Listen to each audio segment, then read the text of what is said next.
भागलपुर नामक एक छोटे से गांव में तमन्ना अपनी माँ और दो बहन भाइयों के साथ रहती थी।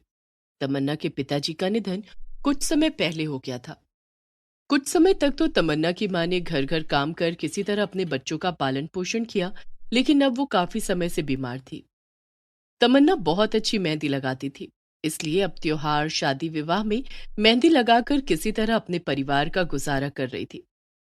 एक बार की बात है, करवा चौथ का व्रत था। सभी औरतें मेहंदी लगवाने के लिए तमन्ना के पास आती हैं। घर के बाहर काफी भीड़ है।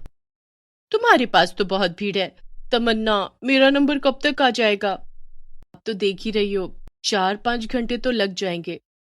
4-5 घंटे? अरे ये तो बहुत देर हो जाएगी। पर मुझे तुमसे ही मेहंदी लगवानी है। अच्छा मैं एक काम करती हूँ, 4 घंटे बाद आती हूँ। हाँ हाँ भाभी, पक्का। आप 4 घंटे बाद आ जाना। लेकिन उस समय तुम किसी को भी मेहंदी नहीं लगाओगी, सिर्फ मुझे लगाओगी। तमन्ना जल्दी जल्दी मेहंदी लगाने की कोशिश कर रही थी, लेकिन मेहंदी लगाने में काफी समय लग रहा था। सभी औरतें आगे पीछे दोनों तरफ हाथों पर मेहंदी लगवा रही थी। इस काम से मैं बहुत पैसे कमा सकती हूँ, लेकिन क्या करूँ? मेहंदी लगाने में बहुत समय लगता है, बार बार कीप में मेहंदी भी डालनी पड़ती है। अगर जल्दी जल्दी मेहंदी लग जाए तो मैं करवा चौथ पर बहुत अच्छे पैसे कमा सकती हूँ। फिर उसके बाद शादियों का सीजन भी शुरू होने वाला है। वो ये सब सोच ही रही होती है कि मेहंदी लगवाने वाली औरत कहती है, बहुत सुंदर मेहंदी लगाई है, जैसी मैं चाहती थी बिल्कुल वैसी। तुम्हारे हाथों में तो जादू है। लेकिन तुम अकेले मेहंदी लगाते लगाते थक नहीं जाओगी? किसी को अपने साथ लगा लेती। सोच तो मैं भी यही रही हूँ, लेकिन सभी लोग मुझसे ही मेहंदी लगवाएंगे। कोई नहीं, जब तक लगा सकती हूँ तब तक लगाऊंगी। एक एक करके औरतें मेहंदी लगवा लगवा कर जा रही थी। 5-6 घंटे हो गए थे तमन्ना को मेहंदी लगाते लगाते। वो बुरी तरह थक चुकी थी कि तभी एक औरत वहां पर आती है।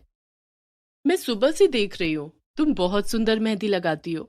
मैं अपनी बारी का इंतजार कर रही थी। मुझे भी मेहंदी लगा दो। तमन्ना घड़ी की तरफ देखती है। रात के 2 बज रहे थे। रात के 2 बज रहे हैं। आप सुबह जल्दी आ जाना, मैं आपको सुबह मेहंदी लगा दूंगी। देखो ना, मैं भी कब से इंतजार कर रही हूँ। अब सुबह आने का समय नहीं होगा मेरे पास। थोड़ा सा टाइम और लगेगा, लेकिन तुम मेहंदी लगा दो। मैं अपनी कीप साथ लेकर आई हूँ। तमन्ना उस औरत के हाथ में देखती है। एक सुंदर सी कीप उसके हाथ में थी, और साथ ही साथ वो देखती है कि उसके सीधे हाथ में पट्टी बंधी हुई है। अरे, आपके हाथ में क्या हुआ? इसीलिए तो तुमसे मेहंदी लगवाने के लिए आई हूँ, वरना तो मैं खुद भी मेहंदी लगा सकती थी। मेरे सीधे हाथ में आज सुबह ही चोट आ गई। तमन्ना उस औरत का मासूम चेहरा देखकर मेहंदी लगाने के लिए तैयार हो जाती है। तभी तमन्ना का भाई बाहर आता है। दीदी, माँ पूछ रही है कितनी देर लगेगी? तुमने खाना भी नहीं खाया है। माँ से कहो बस अभी आती हूँ, 1 घंटा और लगेगा। तमन्ना उस औरत को मेहंदी लगाने लगती है। वो जैसे ही कीप चलाना शुरू करती है, तमन्ना नोटिस करती है कि मेहंदी बड़ी जल्दी जल्दी लग रही है, और उसे ऐसा लग रहा था जैसे उसका हाथ खुद ब खुद चल रहा है। वो हैरान हो जाती है और उस औरत की तरफ देखती है। जानती हूँ तुम्हारे मन में क्या चल रहा है, पर तुम बहुत सुंदर डिजाइन लगाती हो। मुझे लग रहा है कि तुम्हें इस कीप की बहुत जरूरत है। मैं तुमसे यही पूछने वाली थी कि ये मेहंदी की कीप तो खुद ब खुद चल रही है। मैं देख रही हूं कि सुबह से तुम मेहंदी लगाए जा रही हो। न तुमने खाना पीना खाया है न कुछ।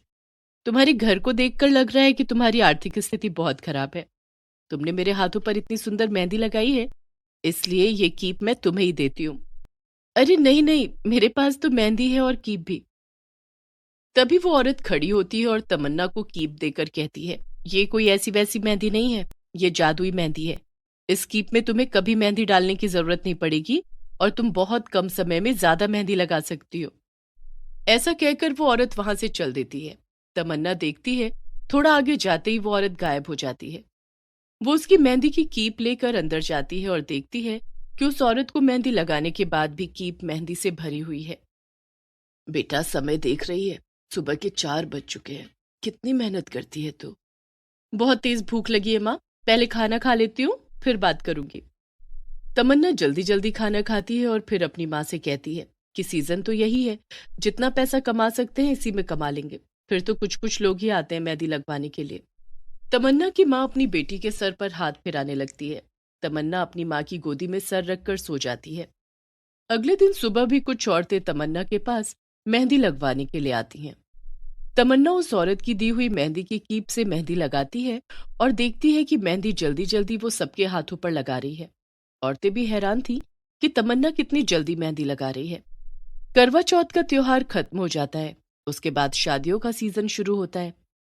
कितनी भली औरत थी, मुझे अपनी जादुई मेहंदी की कीप देकर चली गई। अगर मैं इस कीप से मेहंदी लगाऊंगी तो जल्दी जल्दी सबको मेहंदी लगा दूंगी, जिससे मुझे काफी मुनाफा होगा। आखिर भगवान ने हमारी भी सुन ली। तमन्ना के पास मेहंदी के ऑर्डर आने लगते हैं और तमन्ना कभी घर घर जाकर मेहंदी लगाती है। बहुत बार सभी औरतें झुंड का झुंड बनाकर तमन्ना के घर आ जाती हैं और तमन्ना उसी जादुई मेहंदी का इस्तेमाल करती। उसे और मेहंदी बनाने की जरूरत ही नहीं पड़ती। वो कीप हर समय जादुई मेहंदी से भरी रहती थी। तमन्ना, मैं देख रही हूँ कि तू आजकल मेहंदी तो बहुत लगाती है, लेकिन तुम मेहंदी भिगोकर नहीं रखती हो। माँ, तुझे एक बात बताती हूँ। तुम्हें पता है, करवा चौथ पर रात को जो सबसे आखिर में औरत आई थी, उसने मुझे ये जादुई मेहंदी की कीप दी है। पता है माँ, इस कीप से जब मैं मेहंदी लगाती हूँ तो बहुत जल्दी जल्दी मेरा हाथ चलता है। और सबसे बड़ी बात, इस मेहंदी की कीप से कभी मेहंदी खत्म नहीं होती। बड़ी भली औरत थी। तुम सच कह रही हो। फिर तो सचमुच में बड़ी भली थी। भला कोई किसी की मदद आज के जमाने में ऐसे नहीं करता। तो फिर तमन्ना, तुम इस कीप को बड़ा संभाल कर रखना। तमन्ना ऐसा ही करती है। सब लोगों को मेहंदी लगाने के बाद वो एक छोटे से डिब्बे में उस कीप को रख देती। इसी तरह देखते देखते 2 महीने निकल जाते हैं। जनवरी का महीना था। शादी का सीजन फिर से शुरू हो चुका था। एक दिन एक औरत तमन्ना के पास आती है। बड़ा नाम सुना है तुम्हारा कि तुम बहुत अच्छी मेहंदी लगाती हो। मेरी बेटी की शादी है, सब रिश्तेदारों को भी मेहंदी लगानी है, लेकिन तुम्हें घर आकर मेहंदी लगानी होगी। ठीक है, मुझे कोई दिक्कत नहीं है, मैं घर जाकर भी मेहंदी लगाती हूँ, पर बुरा नहीं मानना, मैं शादी की मेहंदी के आधे पैसे पहले लेती हूँ और बाकी काम खत्म होने के बाद। हाँ हाँ, मुझे कोई दिक्कत नहीं, मैं पैसे लेकर आई हूँ। वो औरत अपने पर्स में से पैसे निकालकर तमन्ना को देती है। तमन्ना पैसे अपनी माँ को दे देती है और उसके बाद घर आई हुई औरतों को मेहंदी लगाने लगती है। मेहंदी लगाने के बाद वो मेहंदी की जादुई कीप टेबल के ऊपर रख देती है और मुंह धोने चली जाती है। जब वो वहां से वापस आती है तो देखती है कि कीप वहां नहीं है। अरे तनु, यहाँ पर मेहंदी की कीप रखी थी, वो कहाँ है? मेहंदी की कीप? दीदी, मुझे लगता है मैं अभी यहाँ पर सफाई कर रही थी, शायद मैंने। नहीं नहीं दीदी, मुझे अच्छी तरह याद है, गोलू ने वो मेहंदी की कीप उठाई थी। गोलू? गोलू, क्या तुमने यहाँ से मेहंदी की कीप उठाई है? हाँ दीदी, मैं यहाँ पर काम कर रहा था, अचानक मेरा हाथ उस कीप पर लगा और उसकी सारी मेहंदी इधर फैल गई। मैंने कीप बाहर फेंक दी और यहाँ से सफाई भी कर दी। ये तुमने क्या किया? कहाँ फेंकी है वो मेहंदी की कीप? मुझे लगा तुम मुझे डांटोगी, इसलिए मैंने वो नुक्कड़ के कोने पर जो कूड़ेदान था उसमें डाल दी। तमन्ना अपना सर पकड़कर बैठ जाती है। वो अपनी माँ को रोते हुए कहती है कि गोलू ने वो मेहंदी की कीप उस बड़े कूड़ेदान में डाल दी है। तमन्ना की माँ बड़ी परेशान हो जाती है। फिर वो गोलू और तनु से बोलती है कि चलो हम सब लोग मेहंदी की कीप ढूंढते हैं। पर माँ, वो तो इतना बड़ा कूड़ेदान है, अब भला उसमें वो कहाँ मिलेगी? मैंने सोचा था इस बारी बहुत अच्छा मुनाफा हो जाएगा। तू परेशान मत हो, हम लोग जाकर ढूंढते हैं, जरूर मिल जाएगी। चारों जने कूड़ेदान के पास जाते हैं। वहां से उठ रही बदबू से उन्हें बड़ी परेशानी हो रही थी। वो सब मुंह पर कपड़ा लगाकर इधर उधर कीप ढूंढने लगते हैं, लेकिन इतने बड़े कूड़ेदान को वो कब तक छानते। थक हार कर वो घर पर आ जाते हैं और नहा धोकर तमन्ना की माँ खाना बनाने चली जाती है। दोनों छोटे बहन भाई किताब उठाकर बैठ जाते हैं। घर में बड़ा उदासी का माहौल था। तमन्ना को बड़ा दुख हो रहा था कि वो अगर कीप को डब्बे में रख देती तो इस तरह गुम नहीं होती। तमन्ना रोते रोते सो जाती है। अगले दिन सुबह सुबह जब ये उठती है तो देखती है जिस डिब्बे में वो मेहंदी की कीप को रखती थी उसमें से रोशनी आ रही है। वो जल्दी से उठती है और उसे खोलकर देखती है तो मेहंदी की कीप उसी के अंदर थी। माँ, माँ देख, मेहंदी की कीप मिल गई है, यहीं पर है इसी डिब्बे में। भगवान का शुक्र है, शायद ये वापस इस डिब्बे में खुद आ गई हो, क्योंकि ये तो जादुई मेहंदी है ना। हाँ माँ, तुम सही कह रही हो, अब मैं इसको बड़ा संभाल कर रखूंगी।